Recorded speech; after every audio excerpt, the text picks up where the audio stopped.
1947 সাল 15ই আগস্ট এই মধ্যরাত্রেই ভারতবর্ষের স্বাধীনতা ঘোষণা হয়েছিল। সেই দিনও মানুষ মোমবাতি নিয়ে হাতে মশাল নিয়ে বেরিয়েছিল স্বাধীনতার আনন্দকে উপভোগ করার জন্য।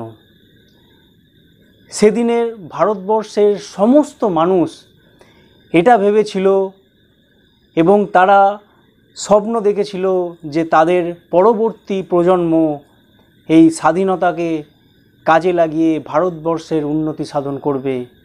তো ভারতবর্ষ অনেকটাই এগিয়েছে, অনেক উন্নত সাধন করেছে।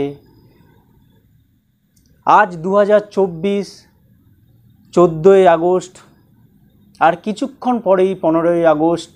আজও সেই মধ্যরাত্রি, আজও সারা ভারতবর্ষের মানুষ পথে নেমেছে মোমবাতি নিয়ে, মশাল নিয়ে। কিন্তু আজকে জাতির স্বাধীনতার উদ্দেশ্যে নয়, নারী স্বাধীনতার উদ্দেশ্যে।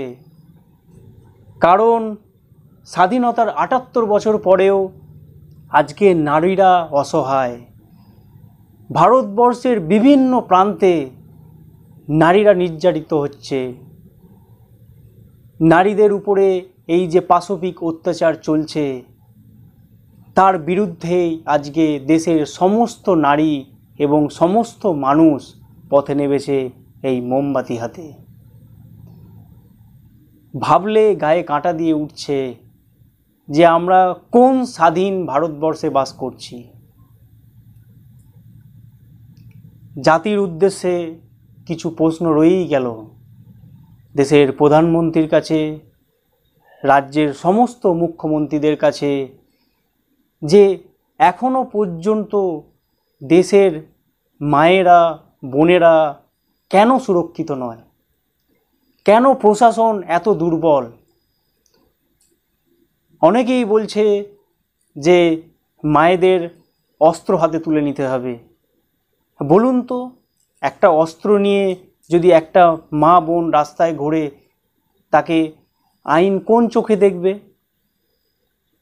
তাহলে আইনের যারা উচ্চপদস্থ কর্মী আছেন, যারা IPS officer, IAS officer, DSP, থানার বড়বাবু, তারা কেন তাদেরকে সম্পূর্ণ পাওয়ার দেওয়ার পরেও, তাদের হাতে ক্ষমতা থাকার পরেও তারা আজকে নির্বাক?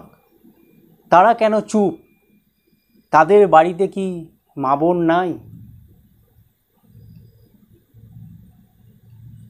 সমস্ত নেতা মন্ত্রীরা জেড ক্যাটাগরির সিকিউরিটির মধ্যে থাকেন।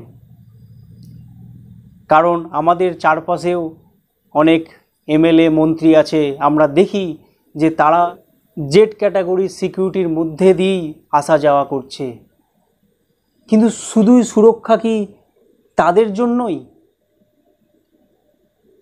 সাধারণ মানুষদের জন্য কি কোনো সুরক্ষা ব্যবস্থা থাকবে না?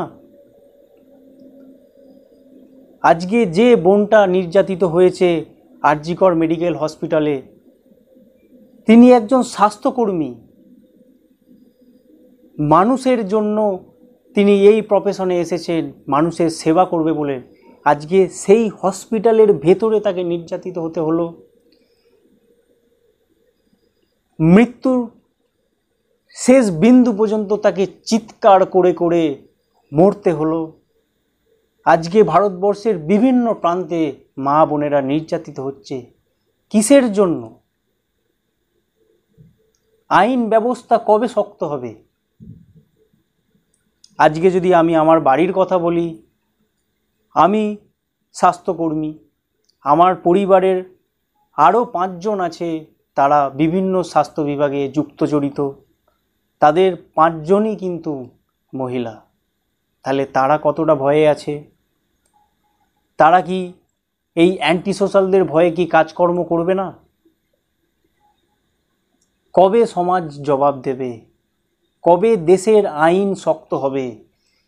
কবে দেশের নেতা মন্ত্রীরা তাদের এই খোলস ছেড়ে বেরিয়ে এসে অসহায় মায়েদের, বোনেদের পাশে দাঁড়াবে?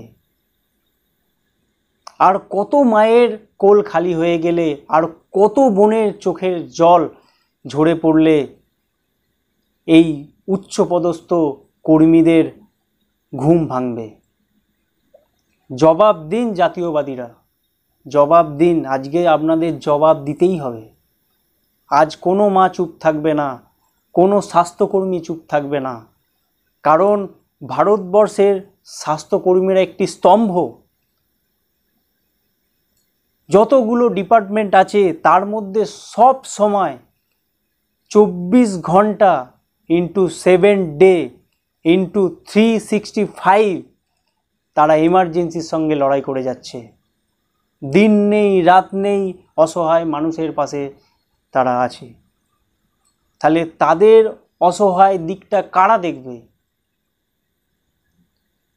কবে ঘুম ভাঙবে? এই প্রশ্ন থেকেই যাচ্ছে জাতির উদ্দেশ্যে।